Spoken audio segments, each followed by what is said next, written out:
ደሃው አስተናጋጅ በየቀኑ እንደ ቆሻሻ ለተጣሉት የኔቢጤ አዛውንት ምግብ ትሰጣቸው ነበር። አንድ ቀን ግን አቧራማውን መንገድ ያስደነገጠ ትዕይንት ተከሰተ። 6 የሚያብረቀርቁ ጥቁርና ዘመናዊ መኪናዎች አቧራውን እያቦነኑ መጥተው በደሳሳ ደጇ ላይ ቆሙ። በየቀኑ ምግብ ስትሰጣቸው የነበሩት ሁሉም ቆሻሻ ብሎ የገፋቸው ያ የኔቢጤ አዛውንት ዛሬ ጥቁር ሱፍ ለብሰውና በፈርጣማ ሰዎች ታጅበው ከወጣቱ ቢሊየነር ጋር ፊት ለፊቷ መቆማቸውን ማመን አቃታት። ይህ የኔቢጤ የነበረው አዛውንት በእርግጥ ማን ነው? የሀገሪቱ ትልቅ ቢሊየነርስ ከዚህ አዛውንት ጋር ምን ግንኙነት አለው? የክላራን ደግነት በንቀት ሲያዩ የነበሩት የሰፈሯ ሰዎችና የምግብ ቤቱ ባለቤትስ ይህንን ተአምር ሲያዩ ምን ይሉ ይሆን? ዛሬ እጅግ በጣም ልብ አንጠልጣይ የሆነ ድንቅ እውነተኛ ታሪክ ይዘንላችሁ ቀርበናል። ከመጀመራችን በፊት ቪዲዮን ላይክ፣ ቻናሉን ሰብስክራይብ በማድረግ አብሮነታችሁን አሳዩን። ይህንን አስደናቂ ታሪክም ከየት ሆናችሁ እየተመለከታችሁት እንደሆነ ኮሜንት ላይ ጻፉልን።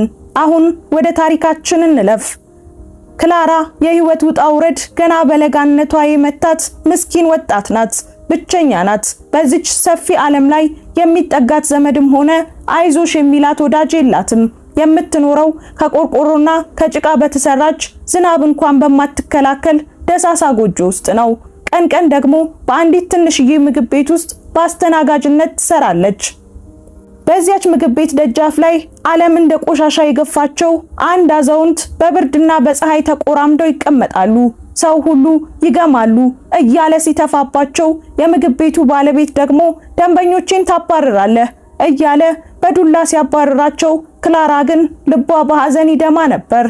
በየቀኑ የምሳ ሰዓት ሲደርስ ክላራ ለራሷ የሚሰጣትን ምግብ አንዲት ጉርሻ እንኳን ሳትቀምስ በፌስታል ጠቅልላ ባለቤቱ እንዳያት እየተሸበረች ወደ ደጃፍ ትወጣለች። አዛውንቷ አጠገብ ቁጭ ትልና አባቴ ዛሬ ይህንን ተመገቡ ብላ ትሰጣቸዋለች። ይህንን ትዕይንት የሚያዩ የሰፈሩ ሰዎች ግን ይሳለቁባታል። ይህች እብድ ለራሷ ሆድ ሳይበቃት ለዚህ ቆሻሻ ለማኝ ትሰጣለች እያሉ ይቀልዱባታል። የምግብ ቤቱ ባለቤትም ደርሶባት አንቺ ምስኪን ለዚህ ለማኝ ምግብ ስታባክኝ ባገኝሽ ከስራሽ አባርርሻለሁ እያለ አስፈራራት። ክላራ ግን ባዛውንቱ አይን ውስጥ የሚታያት የምስጋና እንባ ከሰዎች ስድብ በላይ ጥንካሬን ይሰጣት ነበር። ዓለም ሁሉ የናቃቸው የአዛውንት ግን በልባቸው ውስጥ ለክላራ ትልቅ ቦታ ሰጥተው ነበር። ነገር ግን ይህ ውለታዋ አንድ ቀን ወደ ታላቅ ተአምር እንደሚቀየር ክላራ አይደለም በእውኗ በህልሟም አስባት ታውቅም ነበር። ያ ቀን ለክላራ በጣም የተለየ ነበር። እንደለመደችው የምሳ ሰዓት ሲደርስ የራሷን ጉርሻ ይዛ ወደ ምግብ ቤቱ ደጃፍ ወጣች።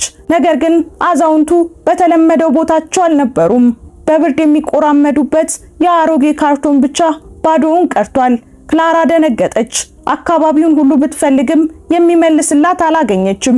የምግብ ቤቱ ባለቤት ግን በፌዝ እየሳቀ ያ ቆሻሻ ለማኝ ሞተ ወይም ሄደ፣ በቃ እረፍት አገኘን አላት።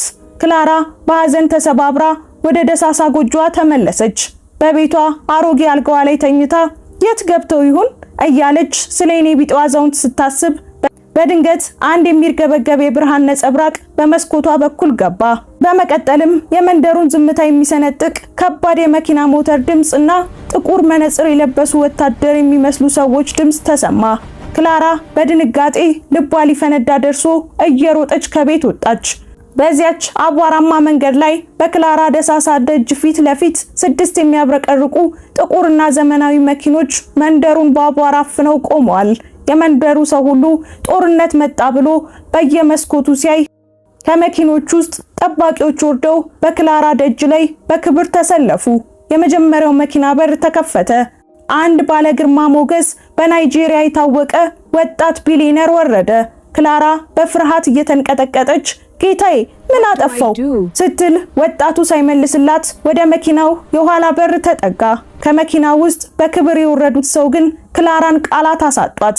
ትላንት ቆሻሻ ለብሰው በብርድ ሲንቀጠቀጡ የነበሩት እሷ በየቀኑ የምትመግባቸው ያ አዛውንት ዛሬ እጅግ ውድ ሱፍ ለብሰው እንደ ንጉስ አምረው ከመኪናው ወረዱ። አዛውንቱ በፈገግታ ወደ ክላራ ቀረቡና ቢሊየነሩን ወጣት ወደሷ ጠቆሙት።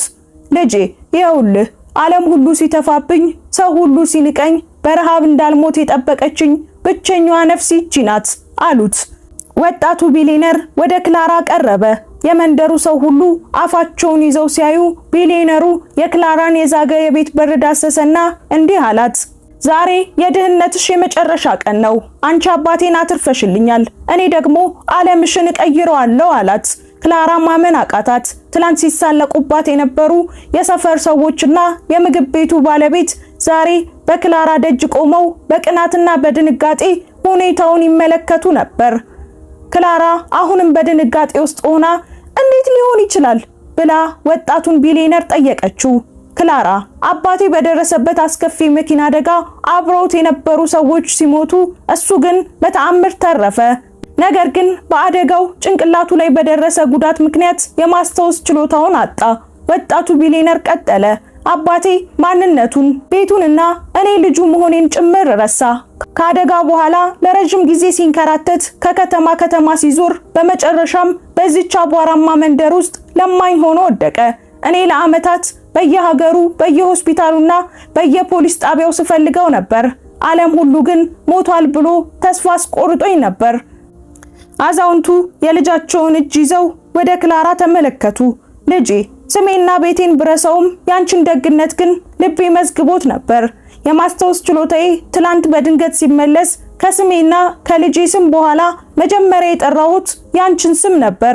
ቢሊየነሩ ወጣት ቀጠለ፣ ትላንት ማታ በድንገት ስልክ ተደወለልኝ። አባቴ በህይወት መኖሩን ሲነገረኝ ማመን አቃተኝ። ቆይቶ ግን አባቴ የነገረኝ ነገር ይበልጥ አስለቀሰኝ።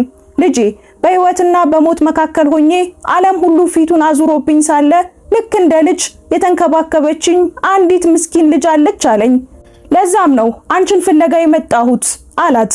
ወጣቱ ቢሊየነር የክላራን እጅ ይዞ ከዚያች የዛገች ደሳሳ ጎጆ አወጣት። የመንደሩ ሰው ሁሉ በአግራሞት አያቸው። ክላራን ይዞ ወደ ቅንጡ ቤቱ ወሰዳት።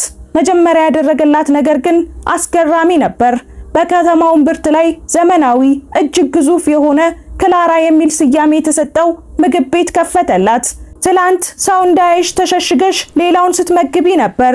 ዛሬ ግን ዓለም እያየሽ ብዙዎችን በዚህ መመገብ ትችያለሽ አላት። በተጨማሪም ዘመናዊ መኪናና የሚያምር ቪላ ቤት ሰጣት። ነገር ግን ትልቁ ሽልማት ቁሳቁስ አልነበረም። ክላራ ወደ ቢሊየነሩ ግቢ ስትገባ የአዛውንት እንደ አባት አቀፏት። ልጄ ትላንት ከራስሽ ጉርሻ ቀንሰሽ መግበሽኛል፣ ዛሬ ደግሞ የኔ እውነተኛ ልጄ ሆነሽ በክብር ትኖሪያለሽ አሏት። ጊዜያት አለፉ። ወጣቱ ቢሊየነር በክላራ ንጹህ ልብና ለሰዎች ባላት ርህራሄ ክፉኛ ተማረከ። ቆንጆ ፊት በየቦታው ይገኛል፣ ቆንጆ ልብ ግን ብርቅ ነው በማለት የትዳር ጥያቄ አቀረበላት። ብዙም ሳይቆይ ትላንት በአቧራማው መንደር በአስተናጋጅነት ትናቅ የነበረችው ምስኪኗ ደሃዋ ክላራ የቢሊየነሩ ሚስትና የቤተሰቡ ንግስት ሆነች።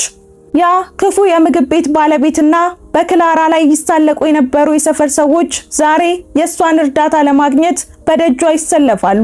ወዳጆቼ የዘራነው መልካምነት መቼም ቢሆን አይጠፋም። ዛሬ በምታደርጓት ትንሿ ደግነት ተስፋ አትቁረጡ። ምክንያቱም ፈጣሪ የደግነትን ዋጋ የሚከፍልበት የራሱ አስገራሚ መንገድ አለው። ውድ ቤተሰቦቼ ታሪኩን እንዴት አገኛችሁት? ከወደዳችሁት ላይክ አድርጉት። ኮሜንት ላይም የተሰማችሁን ጻፉልን። እንዲህ አይነት አስተማሪ ታሪኮችን የምታገኙበትን ቻናላችንን ሰብስክራይብ በማድረግ ቤተሰብ ሁኑ። እናመሰግናለን። ቸር ቆዩን።